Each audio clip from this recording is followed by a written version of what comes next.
तर आपण जालना येथे मीनाक्षी बाल रुग्णालयचे संचालक डॉक्टर वाघ सर यांच्याकडे आलेलो आहोत. नमस्कार. तर सर, साधारणतः 8-9 महिन्यापासून आपण धन्वंतरीचे प्रोडक्ट वापरता आहात. Yes sir. इम्युरिज, स्मृतिरिज वगैरे. Yes sir.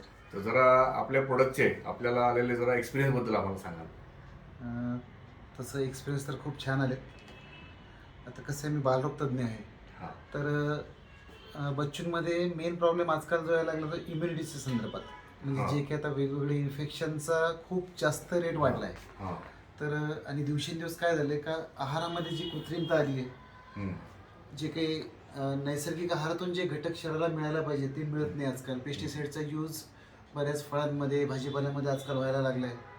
घरोघरी फिल्टरचं पाणी झालं आहे. आणि ह्या सगळ्या गोष्टींमुळे कुठेतरी मुलांची जी नॅचरल इम्युनिटी आहे ती बिल्ट होत नाही. आणि त्याला इम्युनिटीला हानिकारक असे घटक पेस्टिसाईडमधून, फळांच्या रूपातून, भाजीपाल्याच्या रूपातून आज प्रत्येकाच्या शरीरामध्ये जातात.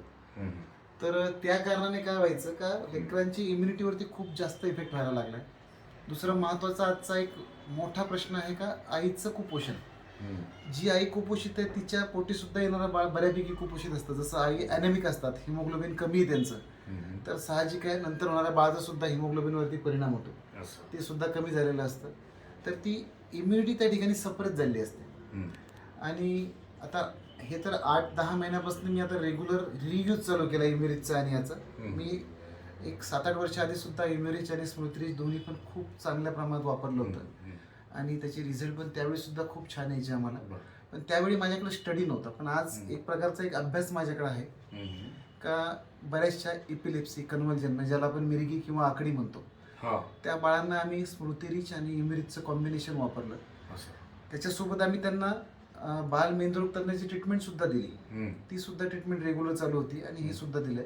पण माझ्या एक असं लक्षात आलं का, इम्युरिज आणि स्मृतिरिजचा वापर करण्याच्या आधी जो काही EEG आपण करतो, मिरगी किंवा फीट आकडी ज्याला म्हणतो आपण, ते ओळखण्यासाठी जो EEGचा आपण वापर करतो, रिपोर्ट काढतो, तर तो या ट्रीटमेंट नंतर जवळपास 3 ते 4 महिन्यामध्ये आमचे EEG नॉर्मल यायला लागलेत. अच्छा, चांगले तुम्हाला रिझल्ट यायला लागले. खूप छान रिझल्ट यायला लागले.